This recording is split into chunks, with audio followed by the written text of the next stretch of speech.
Hello hello hello hello everyone, very good afternoon and welcome to Khan global studies. बहुत बहुत स्वागत है आप सभी का आज के इस सेशन में। मैं हूं आपकी इंग्लिश फैकल्टी जो चंदानी और आप सभी का तहे दिल से स्वागत करती हूं।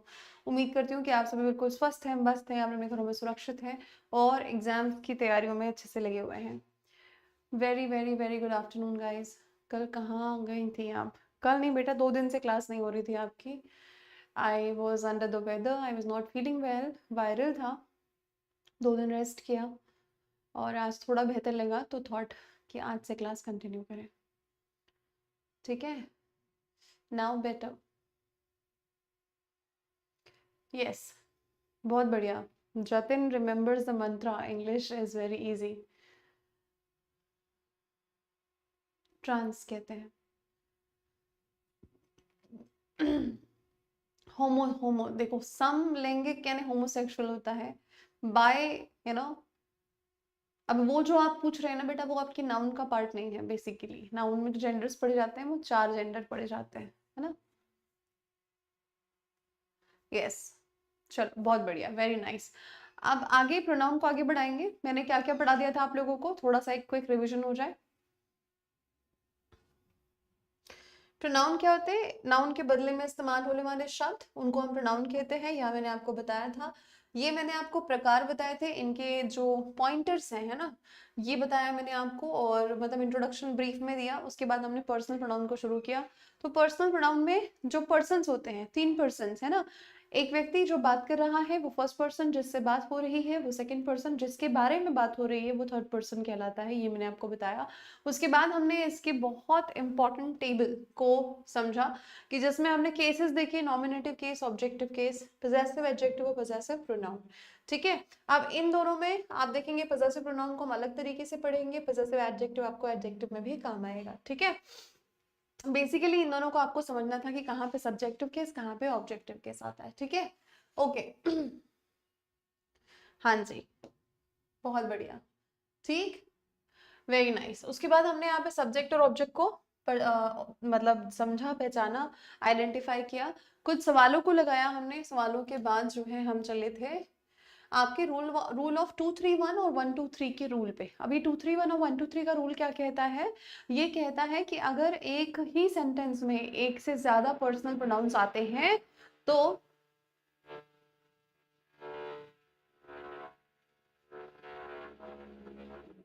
हम्म, तो हम क्या करते हैं, और पॉजिटिव कॉन्टेक्स्ट है तो हम पहले सेकंड पर्सन, फिर थर्ड पर्सन और फिर फर्स्ट पर्सन को यूज करते हैं। ठीक है, हाँ जी। अब उसके बाद में 231 को देखने के बाद हम चले 123 की तरफ भी, जहां पे हमने देखा कि अगर कोई लॉस, कोई मिसहैप, कोई गड़बड़ हुई हो तो हमारा सीक्वेंस क्या होता है? 1 2 3 का सीक्वेंस होता है। ठीक है, किसका? 1 2 3 का सीक्वेंस बनता है कि पहले हम खुद को जिम्मेदार ठहराएंगे, फिर सामने वाले को, और उसके बाद थर्ड पर्सन को। ठीक है, ये होता है आंसर।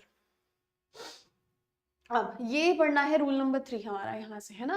अब आ जाते हैं कि ऐसे कौन से शब्द होते हैं या ऐसे कौन से पार्ट ऑफ स्पीच हैं जिसके बाद आप ऑब्जेक्टिव केस ही लगाओगे, सब्जेक्टिव नहीं। अब यहाँ पर ना थोड़ा सा कॉमन सेंस है। कॉमन सेंस क्या कहता है? सब्जेक्ट की जगह पर लगाना है तभी ना सब्जेक्टिव केस लगेगा, ऑब्जेक्ट की जगह पर है तो ऑब्जेक्टिव ही केस होगा। हाँ या ना? ये कॉमन सेंस वाली बात है कि नहीं है? बताओ जरा। मैंने कहा कोई चीज, कोई प्रोनाउन जो है वो सब्जेक्ट की जगह पर अगर लग रहा है तो केस क्या होगा? सब्जेक्टिव होगा। अगर वो ऑब्जेक्ट की केस पे लग रहा है, ऑब्जेक्ट की जगह पर आ रहा है, तो वो क्या हो जाएगा? वो ऑब्जेक्टिव केस होगा। काशिफ, कोई किसी से क्या भैया, अब आप पढ़ाई करो, बस ये सब बातें मत करो अभी, है ना। कोई नाराज नाराज होने वाली बात नहीं है, पढ़ाई करो। ठीक है, चलो समझ गए बात को। तो ये कॉमन सेंस की बात है ना, कि अगर सब्जेक्ट की जगह पर तो सब्जेक्ट केस होगा और ऑब्जेक्ट की जगह पर तो ऑब्जेक्टिव केस होगा। बहरहाल इतना समझिए कि कुछ शब्द हैं जिसमें है लेट, लाइक, बट, एक्सेप्ट, या सारे प्रेपोजिशंस, प्रेपोजिशंस वही in, on, to, of, from, between, ये सब जो होता है ये प्रेपोजिशन होता है। ठीक है, तो कौन से शब्द लेट के बाद, लाइक के बाद, बट के बाद, एक्सेप्ट के बाद और सारे प्रेपोजिशन के बाद हम जो केस को प्रायोरिटी देते हैं वो है ऑब्जेक्टिव केस, क्योंकि इन सब वर्ड्स के बाद वाली पोजीशन को कहते ही ऑब्जेक्ट है। समझे मैंने क्या बोला?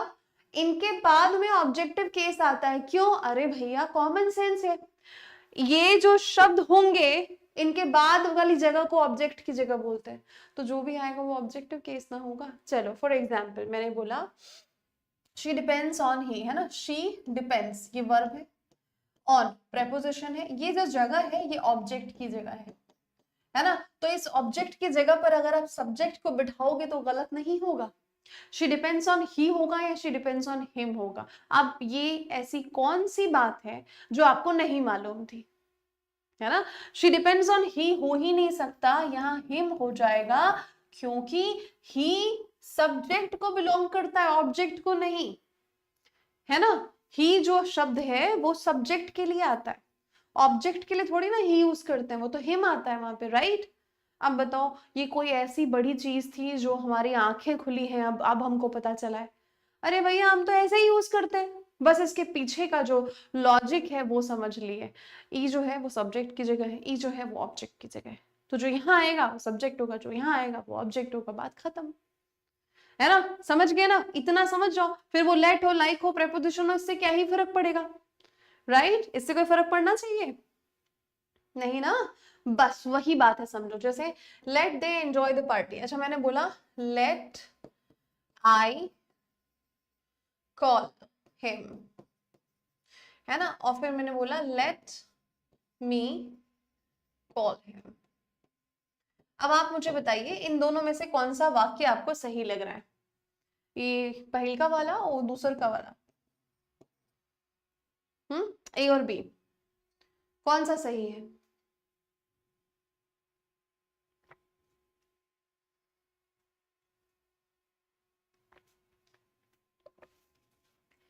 सिंपल है ना, लेट आई कॉल थोड़ी होगा लेट मी कॉल, मुझे कॉल कर, let me help you, let me see what I can do,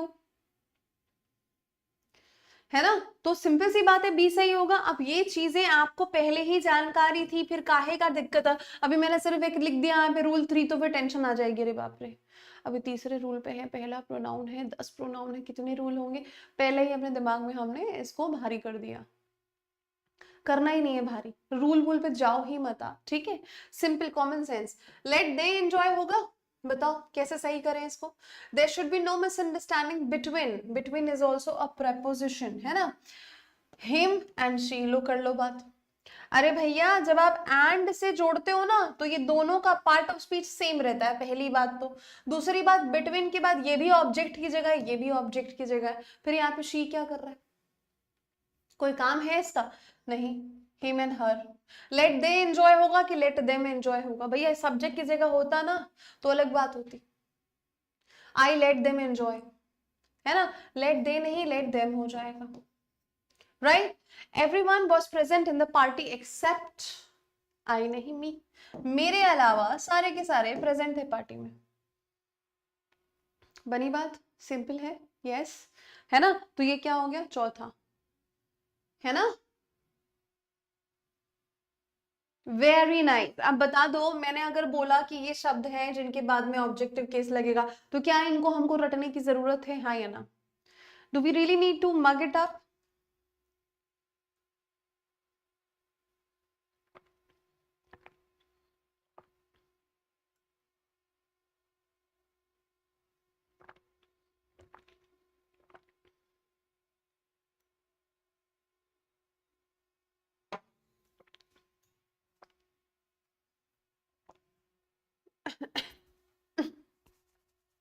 yes बिल्कुल इजी, बहुत बढ़िया। अब सवालों को देखते हैं जरा, बनाओ। बाएं हाथ का खेल है आपके ये, बिल्कुल बाएं हाथ का खेल, है ना, जल्दी से बनाओ भाई।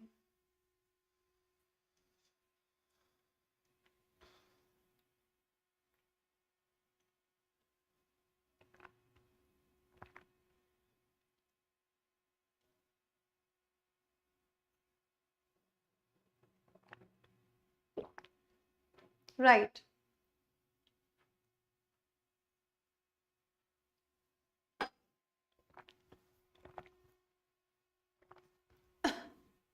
a misunderstanding has crept between he and his sister, नहीं, between him and his sister, him आएगा यहाँ पे, सी में प्रॉब्लम है, इजी, राइट, अमेजिंग।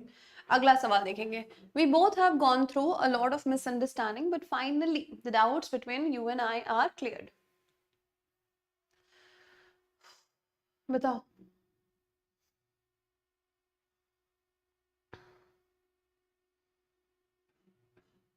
हाँ जी, tell me. Between you and me.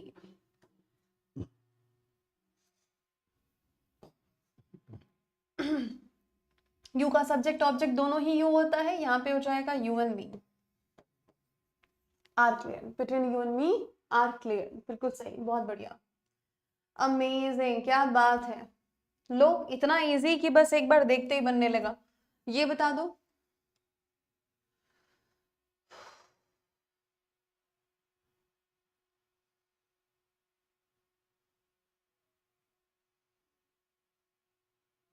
हाँ जी, क्या लिखा है? Between you and me who do you think will win the match?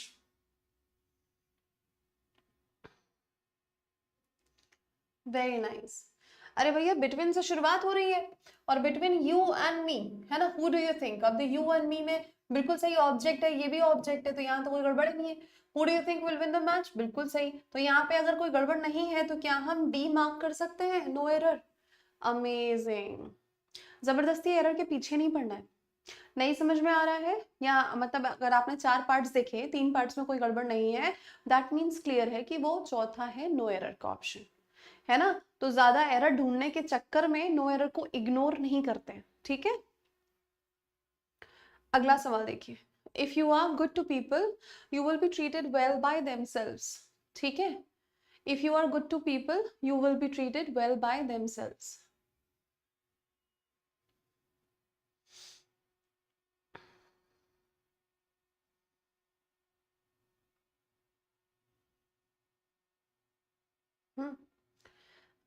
हाँ जी, नाउन से भी इजी लग रहा, क्या बात है, बहुत बढ़िया.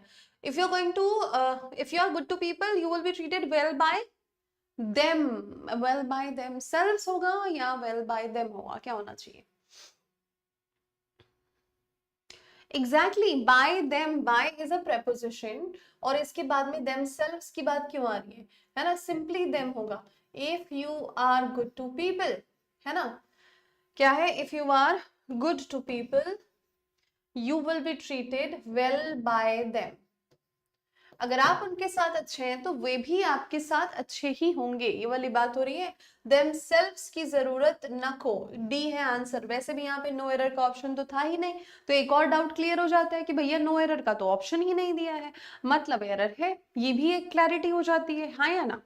अगर आपके पास नो एरर का ऑप्शन नहीं है तो ये भी एक अच्छी बात है कि भाई एरर तो है, ढूंढना पड़ेगा, है ना. हाँ या ना. यस, बिल्कुल सही. इतना आसान फटाफट से बन रहा है. ये देखो जरा,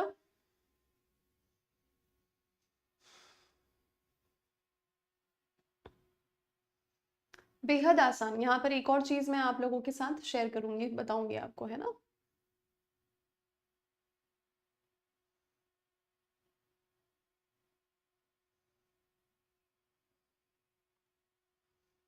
राइट, क्या बात है. मी होगा पक्की बात ए में, है ना. बिसाइड्स सना एंड मी, है ना. Who do you plan to invite to your promotion party, है ना. जानना है हमें कि सना और मुझे तो तुमने बुलाया, इसके अलावा और कौन कौन आ रहा है. राइट, तो सना एंड मी. क्यों लगाया हमने मी वहां पे? क्योंकि ये जो बिसाइड नाम का शख्स यहाँ पर आया है, इसे हम कहते हैं प्रेपोजिशन. क्या कहते हैं भाई? प्रेपोजिशन कहते हैं इसे, है ना. अब बिसाइड्स आया ही है तो मैं इसके साथ वाला जुड़वा भाई जो है बिसाइड, इसको भी बता दूं. ये भी प्रेपोजिशन है भाई, जुड़वा भाई है, तो फैमिली तो एक ही होगी. भाई अंतर क्या है फिर इसमें? थोड़ा तो होगा ना अंतर की पहचान सके. भाई 1 मिनट बाद हुआ, कुछ सेकंड्स के बाद हुआ, 2 मिनट बाद हुआ, तो जुड़वा भाई में भी इतना तो अंतर होता है ना. तो इनमें क्या अंतर है आप ये समझो. हालांकि ये प्रेपोजिशन का पार्ट है पर मैं आपको यहाँ पे समझा रही हूँ. ये वाला जो आप देख रहे हैं, ऊपर वाला जो शब्द लिखा है बिसाइड्स, इसमें एक एस एक्स्ट्रा दिया हुआ है ना. समझ गए? है तो जुड़वा भाई, है ना. तो पर यहाँ पर जो क्या है, ये एक एस एक्स्ट्रा दिया हुआ है. तो बिसाइड और बिसाइड्स में फर्क क्या हुआ कि ये वाला जो है इसका मायने क्या होता है? है ना, in addition to,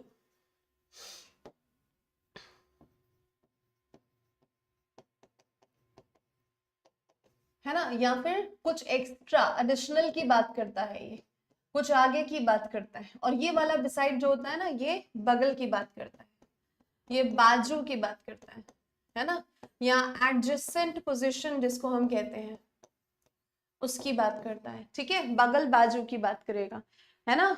be incorrect क्यों नहीं है, कौन सा, who do you plan to invite your to your, क्या गलत होना चाहिए इसमें, who do you plan to invite to your promotion party, क्या गलत होना चाहिए बेटा इसमें, ये बता दो सृष्टि।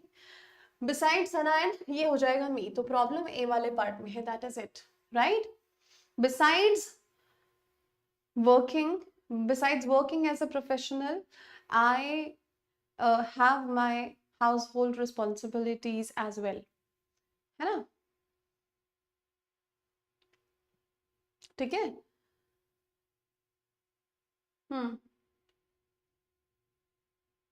Exactly exactly. बहुत बढ़िया, ठीक है, समझ में आई।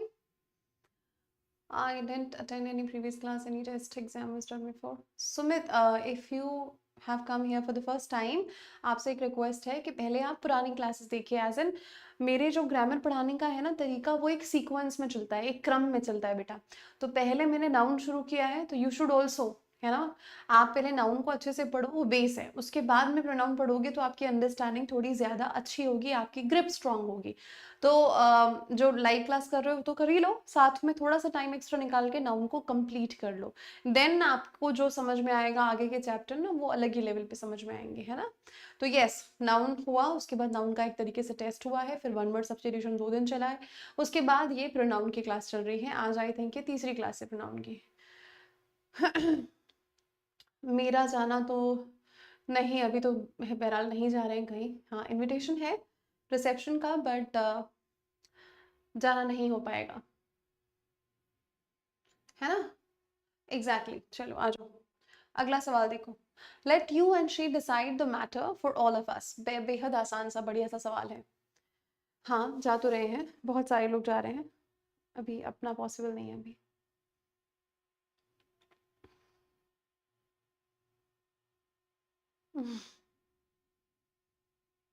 कि कौन समस्या है, अभी तक नहीं हुआ है बेटा, मैंने अपनी तरफ से भेज दिया है, आई विल चेक, है ना, I will check with the team, ठीक है। फाइन, वेरी नाइस, बहुत बढ़िया। Let you and she decide the matter for all of us is not the one, है ना।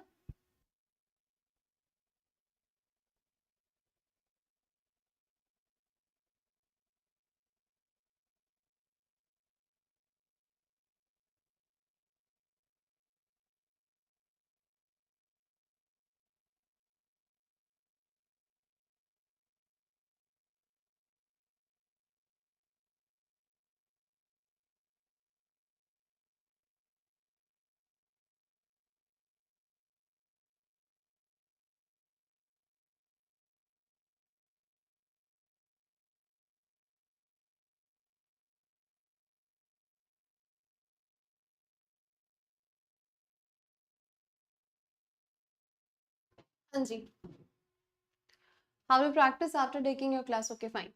रिमेंबर वन थिंग, जैसे आज की क्लास हुई, आपने आज की क्लास की, बिफोर गोइंग टू बेड और before coming to the class you have two options, या तो आप रात को आज सोने से पहले या तो नेक्स्ट क्लास करने से पहले जो भी पढ़ा था उसको, एक जैसे 1 घंटे की क्लास होती है, मान लो 1 घंटे में हम 40 मिनट 50 मिनट 45 मिनट ऐसे पढ़ते हैं, ठीक है। तो अब उसको भी आप थोड़ा क्या करो, स्पीड बढ़ा लो, 1.5x पे कर लो, अगर आपको थोड़ा और समझता है तो 2 पे कर लो, 2 पे थोड़ा ज़्यादा हो जाएगा बट 1.5x पे कर लो। अब उसके बाद क्विकली फटाफट से, अच्छा ये हाँ यहाँ समझ में आया था आगे बढ़ाओ, यहाँ समझ में आया था आगे बढ़ाओ, ऐसे करके आपने लेक्चर को फिर से रिपीट कर लिया, है ना। मान लो कि वो 45 मिनट का लेक्चर है, आपने उसको 30 मिनट ही दिया या 20 मिनट ही दिया, बस आधे टाइम पे आपने कर लिया, 20 मिनट में कर लिया। एक बार पीडीएफ को गो थ्रू कर लो और उसके मेन पॉइंट्स हाईलाइट कर लो, दैट्स इट। इतना कर लोगे ना आप, ये डेली बेसिस पे अगर आपका रिविजन होता जाएगा, ट्रस्ट मी आपको बार बार और पढ़ने की जरूरत नहीं पड़ेगी, है ना। ये कर लो, बेटा मैंने अपनी तरफ से भेज दिया है, मैं आज टीम से चेक कर लूंगी कि क्यों नहीं पहुंचा है अभी तक, क्या इशू आ गया। मैं 2 दिन ऑफ ले लिया मैंने, तो हो सकता है इस वजह से कुछ हुआ है ना, अदरवाइज मैंने भेज दिया अपनी तरफ से। नहीं आया होगा तो आई विल मेक श्योर कि शाम तक मिल जाए आपको, ठीक है? ओके।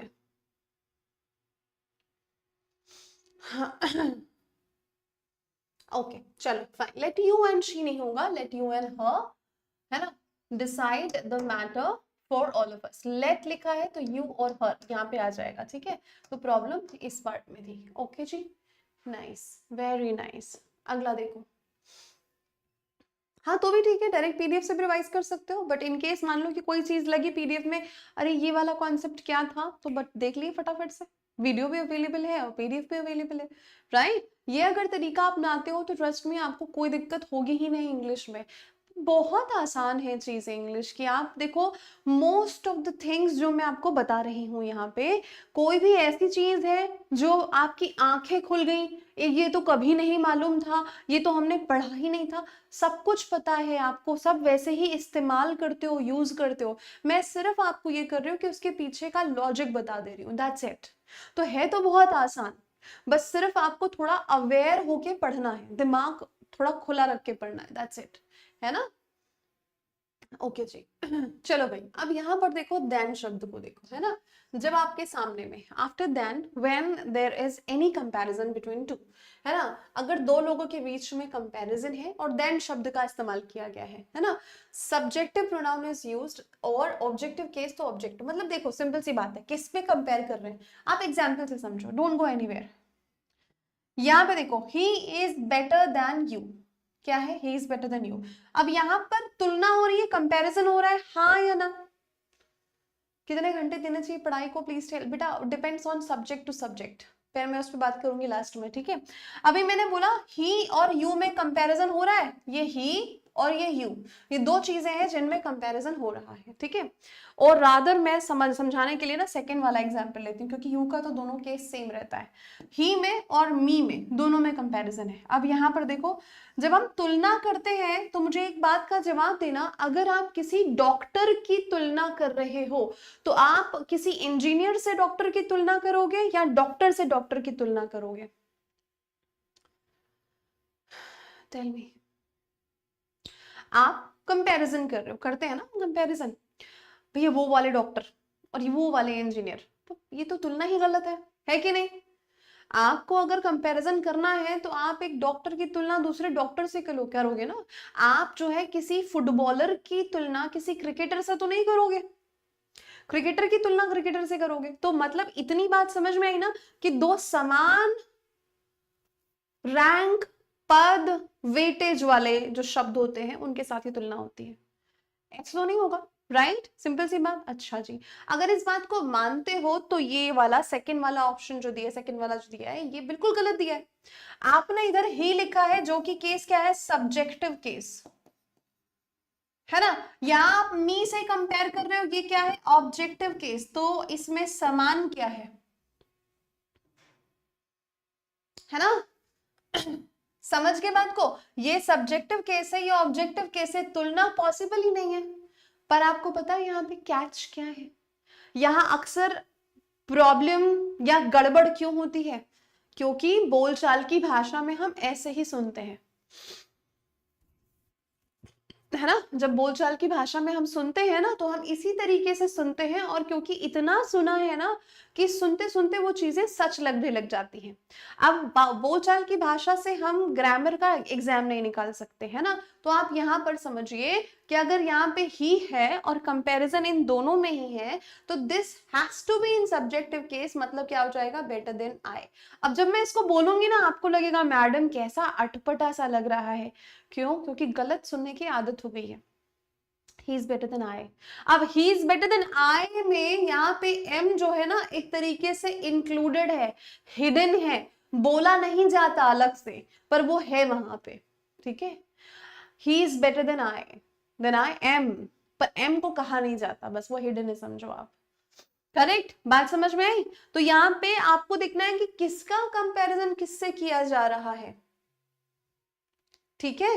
क्लियर हुई बात? बस दोनों का सेम होना चाहिए, दो चीजों में कंपैरिजन हो रहा है, दोनों बराबरी के होने चाहिए, बराबरी में ही कंपैरिजन होता है। वैसे by that logic he is better then you सही होगा, क्योंकि आप यू का सब्जेक्ट ऑब्जेक्ट दोनों ही यू बनता है, तो यहाँ पे तो दिक्कत नहीं है।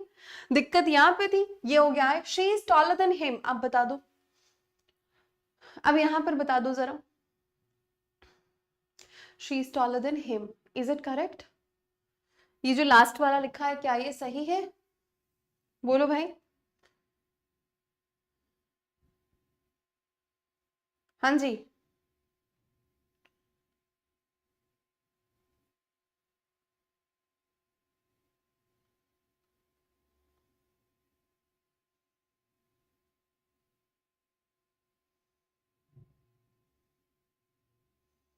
हम्म, चलो जी बताओ, है ना? गलत है ना? तो क्या हो जाएगा? She is taller than he. अब सही हुआ? जो सही है वो सुनने में अटपटा लग रहा होगा, हाँ या ना? है ना? हिम को हटाना ही लगाना होगा।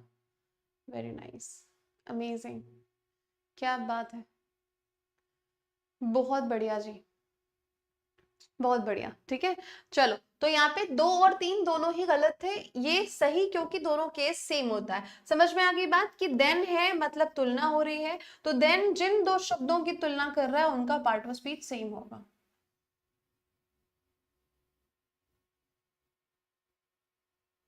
है ना? बेटा मेरे पास भी दूसरी क्लासेस है ना, इसीलिए दिक्कत है, बहुत सारी क्लासेस रन होती है और एक स्टूडियो में 2 फैकल्टीज क्लास लेते हैं, इसलिए भी।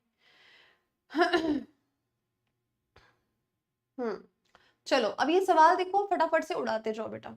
हम्म, एकदम जल्दी जल्दी से उड़ाते जाओ सवालों को। अब अभी जो पढ़ा है उसकी बेसिस पे बनेंगे। Though he appears to be very smart, he is not smarter than me. Amazing.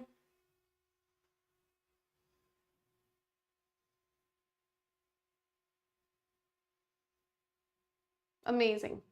Though he appears to be very smart, he is not smarter than I. ऐसा लगता है देख के कि वो बहुत ज्यादा स्मार्ट है, बट वो इतना है नहीं। तो प्रॉब्लम किधर आ गई? सी में ना। कैसा हो गया? ए बी, ये सी है पूरा, ठीक है। चलो भाई, सी। अमेजिंग, मी नहीं होगा, आई हो जाएगा। क्या बात है, बहुत बढ़िया। अगला सवाल देखो। Maya is smarter than me, so you should select her for this critical technical project. Easy. अब तो उड़ाओगे, अब तो ये बिल्कुल दिमाग में बैठ गया होगा। अभी क्लास खत्म होने से पहले मैं आपसे कॉन्सेप्ट्स पूछूंगी, तो बी रेडी फॉर दैट। मैं पूछूंगी आपसे, आंसर मिलते जाना चाहिए, है ना? Yes, okay, simple. Maya is smarter than मी, नहीं आई। क्लियर? सो आपको उसे सेलेक्ट करना चाहिए, वेरी इजी। अगला सवाल, अब देखो, आ जाओ। यहाँ पर एक नया कॉन्सेप्ट है ना, बी वर्ब्स। अच्छा मुझे एक बात बताना आप, मैंने जो केजीएस एसएससी एग्जाम वाला यूट्यूब चैनल है उसमें वीडियो सेक्शन में एक वीडियो अपलोड किया हुआ है जो बी वर्ब्स, हैव वर्ब्स और डू वर्ब्स को डिफाइन करता है। क्या आपने देखा? क्या आपने देखा है? पहले बताओ, तो ये और अच्छे से समझ में आएगा। नहीं देखा तो फिर समझाते हैं। देख लिया आदर्श? हेलो, वर्ब्स पे है एक वीडियो, नहीं देखा? अरे देख लो भैया, 10-15 मिनट का है। बहुत सारे लोगों ने नहीं देखा, है ना? जिन्होंने नहीं देखा है प्लीज एक बार देख लो, क्योंकि वो वर्ब्स को क्लियर करता है, हेल्पिंग वर्ब्स को, है ना? तो आप उस वीडियो को देखोगे कहाँ पे? केजीएस एसएससी एग्जाम के यूट्यूब चैनल पे जाओगे ना, KGS SSC exam, go to this YouTube channel. यहाँ पे वीडियो सेक्शन में आप जाओगे ना, लाइव में नहीं जाना है, लाइव में लाइव क्लासेस होती है, लाइव शॉर्ट्स वीडियोस लेता रहता है ना, तो वीडियो वाले सेक्शन में जाओगे, यहाँ पे आपको एक वीडियो दिख जाएगा जो 15-17 मिनट का है, 15 या 17 मिनट का एक वीडियो है वर्ब्स का। वो वीडियो को जरूर देखना, जिससे आपको वर्ब फॉर्म्स क्लियर हो जाएंगे, है ना, यूट्यूब पे है। चलो बहरहाल आ जाओ, अभी अभी हम बात कर रहे हैं बी फॉर्म्स, है ना। अब ये क्या है, ये किसके बारे में बात हो रही है, मैंने बोला इट, सेंटेंस की शुरुआत हो रही है इट से, और इट के बाद जो है आपका कौन सा फॉर्म है, बी फॉर्म है। अब जिनको नहीं पता कि ये बी फॉर्म क्या होता है, लेट मी टेल यू, ये जो बी वर्ब्स होते हैं ये होते हैं इज, एम, आर, वॉज और वर, है ना। और आपका बी, बीइंग और बीन भी होता है, बट यहाँ पे अभी उनका काम नहीं है ना, बी, बीइंग और बीन होता है, तो अभी इसका काम तो फिलहाल नहीं है। काम किसका है देखते हैं, आ जाओ। इट जो शब्द होता है ये सिंगुलर एंटिटी के लिए आएगा, कभी भी ये प्लूरल के लिए नहीं हो सकता। इट का इस्तेमाल हम नॉन लिविंग के लिए और सिंगुलर चीजों के लिए करेंगे, ये प्लूरल तो कभी नहीं हो सकता। तो बाय दैट लॉजिक ना यहाँ पे आर आएगा ना वर आएगा, ये दोनों को हटा देते हैं भाई, ये भी नहीं आ सकता, ये भी नहीं आ सकता, ठीक। एम इकलौता एक ऐसा वर्ब है जो सिर्फ और सिर्फ आई के साथ आता है और कहीं नहीं आई से ही लॉयल है, आई का ही दोस्त है, आई से ही लॉयल है, एम किसी के साथ नहीं आता।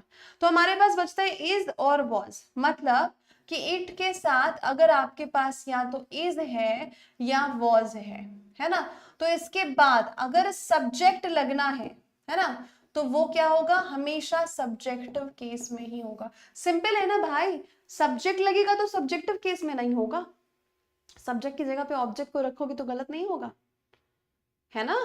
एग्जैक्टली अब समझो आप, अरे कोई बात नहीं, ये 4 है, ठीक है, उससे उससे फर्क नहीं पड़ता। आ जाओ, मैंने बोला आपके पास में इट है और इट के बाद में या तो इज लिखा हुआ है या तो वॉज लिखा हुआ है। अब इसके बाद यहाँ पर आपको जो शब्द चाहिए, है ना, चाहे वो नाउन हो या प्रोनाउन हो, आप उसको किस केस में रखोगे, सब्जेक्टिव में, क्योंकि ये जगह जो है ना सब्जेक्ट को ही अलॉट की गई है। सिंपल, इट इज आई या it is she, it is he, whatever you say, ठीक है। अब देखो भाई, it is me who came to your house yesterday, it is me नहीं होगा, क्या हो जाएगा, अभी तो पूरा किया ही नहीं मैंने, अभी तो पूरा किया ही नहीं मैंने। इट इज मी नहीं, इट इज आई, मैंने बोला ना इट प्लस बी फॉर्म है ना, इट इज मतलब बी फॉर्म है, इट इज आई हो जाएगा, ठीक। It is her who topped the exam, अब बताओ क्या होना चाहिए,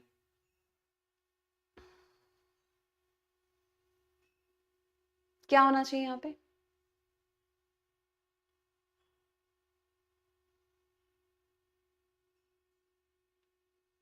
बहुत बढ़िया, ठीक, ध्यान से देखो, इट इज और इट वॉज जो भी हो, तो वहां पे उसके साथ में सब्जेक्ट आएगा, तो आई और ये हो जाएगा शी, है ना। ध्यान से सुनो, फिर से एक बार बता रही मैं आपको, है ना। मैंने क्या बोला कि आप ये ध्यान दोगे कि शुरुआत इट से हो रही है, ठीक, उसके बाद में आपके पास या तो इज है या तो वॉज है, इनको हम कहते हैं बी फॉर्म्स, क्या बोलते हैं इनको, बी फॉर्म्स, ठीक है, ओके। अब इसके बाद अगर आप यहाँ पे नाउन या प्रोनाउन लगा रहे हैं तो उनका कौन सा केस आएगा, subjective case. It is I, it is me, it is me नहीं होगा, इट इज हर नहीं होगा, इट इज शी होगा, वही वाली बात थी, मी और हर को हटाया, आई और शी लगाया, है ना। फिर who topped, who came to your house party, whatever, समझ गए बात को। तो इट प्लस इज के बाद में सब्जेक्टिव केस, ये छोटी सी बात याद रखनी है। और दूसरा, इट का इस्तेमाल कहाँ कहाँ करते हैं हम बताओ, हैज और हैव भी वर्ब फॉर्म होते हैं पर बी फॉर्म नहीं होते।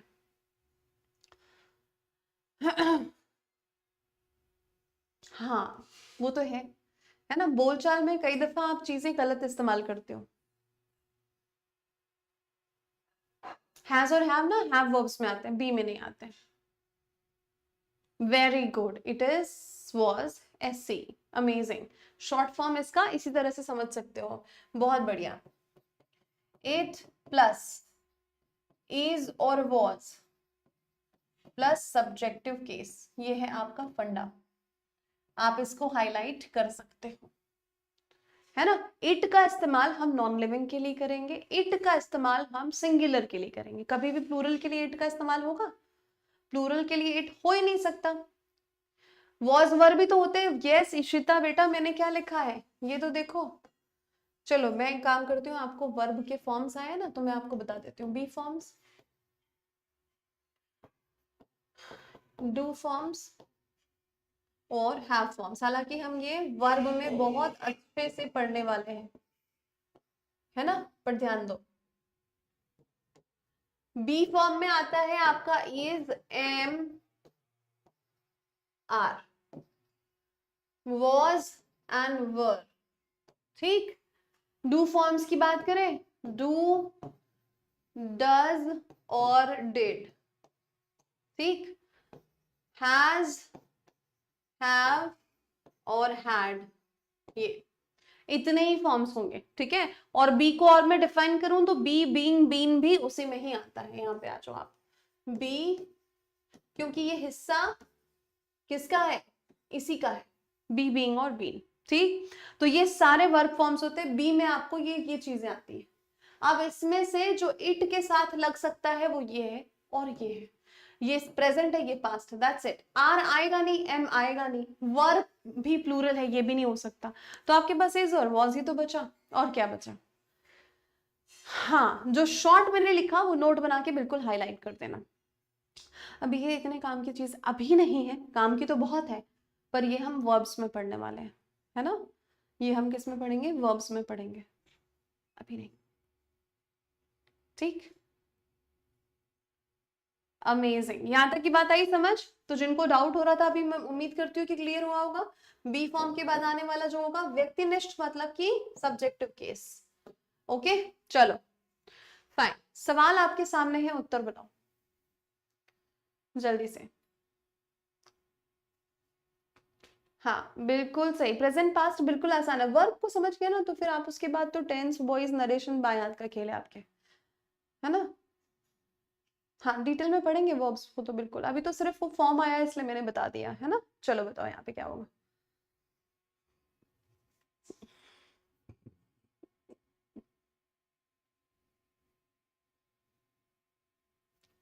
It was him who encouraged me while I was completely dejected.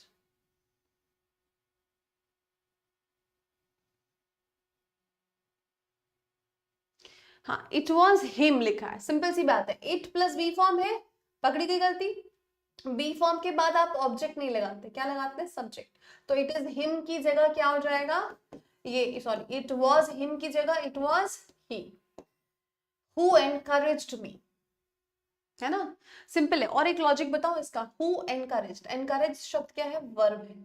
तो भैया वर्ब के पहले जो चीज आएगी वो सब्जेक्ट ही आएगा ना, क्योंकि सब्जेक्ट के बाद वर्ब और उसके बाद ऑब्जेक्ट होता है। तो वर्ब के पहले जो चाहिए हमको वो सब्जेक्ट ही होना चाहिए, हाँ या ना। हाँ, नाउन से ज्यादा इजी लग रहा प्रोनाउन, क्या बात है।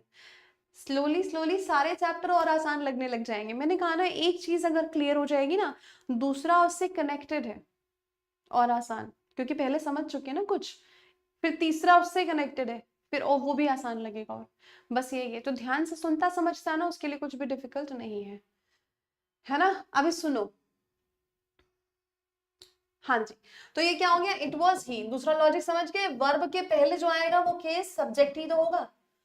While I was completely dejected, it was he who encouraged, मतलब मैं जब बहुत ज्यादा निराश, हताश था या थी, है ना, तब उसने मुझे क्या किया, एनकरेज किया, बहुत प्रोत्साहित किया, है ना। ठीक है, जिसने मुझे प्रोत्साहित किया वह था वो, ये बोला जा रहा है। हाँ टफ नहीं थी वो भी बेटा, है ना। बहुत ज्यादा चीजें थी उसमें, ये कह सकते हो, टफ तो वो भी नहीं है। तो प्रॉब्लम यहाँ पे कहाँ पे हो गई, इस वाले पार्ट में, है ना। अगला देखो, were I her I would never let this opportunity go out of my hand. ओहो हो, यहाँ पे तो ये रिपीट हो गया। ये ए है, वो बी है, ये सी है, ये डी है। चलो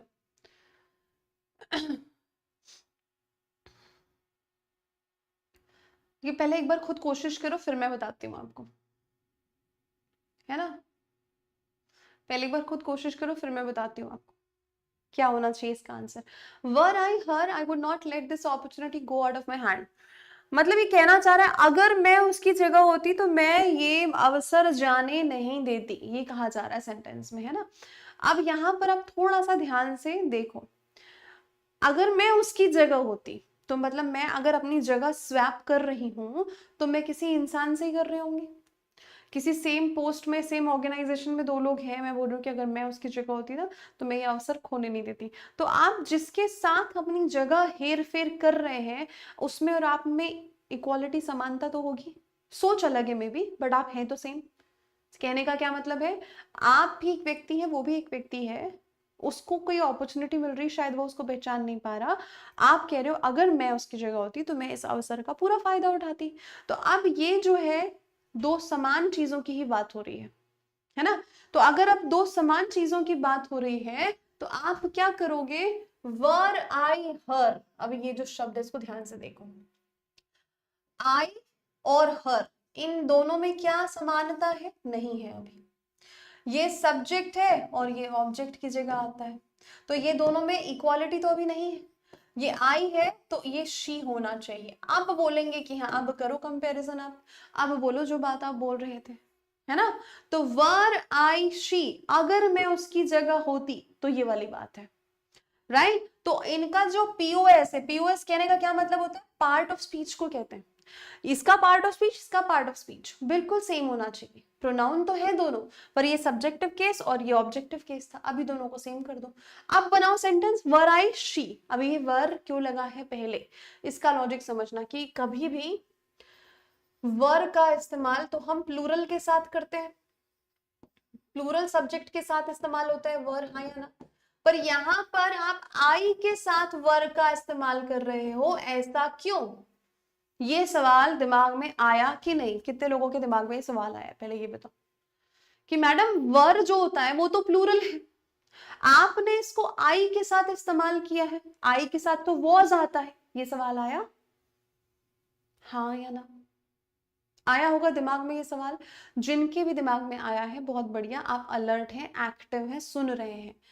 अब यहाँ पर ये क्यों आया है, क्योंकि हम एक ऐसे सिचुएशन की बात कर रहे हैं जो काल्पनिक है। हम कैसे सिचुएशन की बात कर रहे हैं जो काल्पनिक है, कि अगर ऐसा होता तो, है तो नहीं ना, वास्तविकता है नहीं है, रियलिटी है नहीं है। हम ये बोल रहे हैं अगर ना मैं उसकी जगह होती तो मैंने ये किया होता। आप नहीं हो और अभी आप ना जा सकते हो, तो आप इमेजिन कर रहे हो, आप कल्पना कर रहे हो कि अगर ऐसा होता तो जब भी आप काल्पनिक वाक्य की बात करते हैं, आप हमेशा उसको पहली बात तो पास्ट टेंस में रखते हैं, दूसरी बात पास्ट में भी आप उसके साथ स्पेसिफिकली वर का इस्तेमाल करते हैं, क्योंकि वो है नहीं जिसकी आप बात कर रहे हैं। और वर भी जो है जनरली आई के साथ आता नहीं है, ये समझ लो आप। आया है तो आप ऐसी सिचुएशन की बात कर रहे हैं जो सिर्फ एक कल्पना है, इमेजिनेशन है। हाँ, अगर मैं पीएम होता तो, अभी तो नहीं है ना, आप बन सकते हैं अलग बात है, पर अभी तो नहीं है ना। तो अगर आप अभी कुछ कहेंगे अगर मैं ये होता तो मैं ये करता, तो अलग बात होती, तो आप उसको क्या करोगे, वर इस्तेमाल करोगे।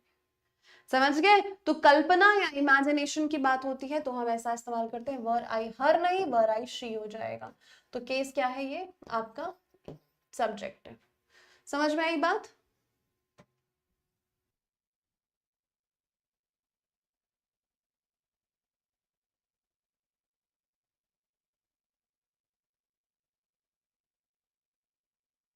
हाँ जी, वेरी नाइस। बोलो अभी ये सवाल बताओ।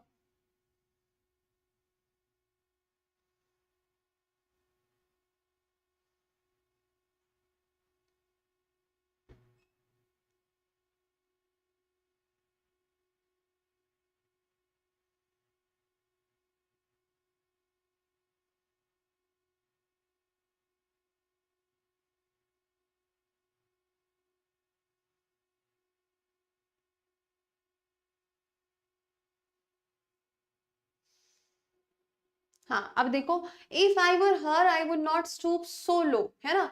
If I were her, if I were हर, फिर से वही वाली बात, गलत हो गया। अब यहाँ पे क्या कर रहे हो आप, इफ लगा रहे हो, अगेन ये क्या हो गया, कल्पना।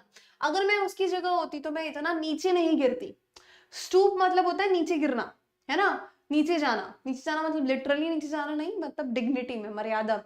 तो ये क्या हो जाएगा, इफ आई वर शी। अब ना ऐसे वाक्य जो सही है वो सुनने में थोड़े अटपटे से लग सकते हैं, बट है नहीं। If I were she I would not stoop so low. मैं उतना नीचे नहीं गिरती, ये बोला जा रहा है, ठीक है ना। वेरी गुड, तो बहुत बढ़िया, ये वाली बात भी समझ में आई। ये एक सवाल बेटा मैं होमवर्क दे रही हूँ, है ना। तबीयत खराब से उठी हूँ तो एकदम से हिम्मत नहीं हो रही है बहुत ज्यादा खड़े होने की। थोड़ा सा समय लगेगा, 1-2 दिन में, है ना, सारी वीकनेस ठीक हो जाएगी। फिर आप लोगों की क्लासेस जैसे पूरी 1 घंटा होती है वैसी होगी, ठीक है। अभी जितना पढ़ाया है प्लीज अच्छे से पढ़ना। क्या क्या पढ़ लिया आपने, देखो अगर मैं बताऊं, आपने प्रोनाउन के रूल्स की मैं बात करूं तो रूल ऑफ 2-3-1 1-2-3 ये हो गया। अभी लेट लाइक वाला रूल पढ़ा, है ना, प्रोनाउन जिसमें ऑब्जेक्टिव केस लगता है। उसके बाद में आपने देन के साथ क्या आता है ये पढ़ा, ठीक है। उसके बाद अभी आपने जो पढ़ा है वो कंपैरिजन जो हम कर रहे हैं, है ना, वो इट इज वाला फॉर्म पढ़ा, इट प्लस बी फॉर्म वाला रूल पढ़ा, इट प्लस बी फॉर्म, है ना, प्लस सब्जेक्टिव केस। अब यहाँ पर जो आप इमेजिनेटिव कंपैरिजन की बात कर रहे हो तो वो भी क्या है, इफ आई वर हर, है ना। तो ये सब चीजों को ध्यान देना, जितने रूल्स को आप पढ़ते जा रहे हो, जितने कॉन्सेप्ट क्लियर हो रहे हैं, रूल भी मत बोलो, जितने कॉन्सेप्ट क्लियर हो रहे हैं उसको आप नोट डाउन करते जाओ। पर्सनल प्रोनाउन के अंतर्गत ये पढ़ा तो आपको याद रहेगा। एक एक केस जो है ना, एक कॉन्सेप्ट लिखा, एक एग्जाम्पल लिख लिया, एक कॉन्सेप्ट लिखा, एक एग्जाम्पल लिख लिया, कॉन्सेप्ट क्वेश्चन। अगर आप इस तरीके से लिखोगे ना, आपका शॉर्ट नोट बहुत बढ़िया रेडी हो जाएगा। समझ गए, you understanding my point. Go revise it. After revising it, what you have to do is make a short note of it, है ना। फुल नोट तो मैं दे दूंगी आपको, शॉर्ट नोट बनाओ कि वहां पे आपने अच्छा ये रूल, ये कॉन्सेप्ट, ये क्वेश्चन, ये कॉन्सेप्ट, ये क्वेश्चन, ये कॉन्सेप्ट, ये क्वेश्चन हाईलाइट कर दो बस। ये आपके पास ना जेम की तरह रहेगा एक, बिल्कुल लास्ट मिनट रिविजन जब करना होगा ना तो ये बढ़िया आपका काम करेगा। तो इसको आप कर लो, करोगे बहुत फायदे में रहोगे, ठीक है। और शॉर्ट नोट बना के मेरे साथ शेयर करना, फिर बताना मुझे, है ना। ठीक, चलिए मिलेंगे अब अगली क्लास में। तब तक के लिए स्वस्थ रहें, मस्त रहें, खुश रहें, मुस्कुराते रहें और पढ़ते रहें। नमस्कार, धन्यवाद।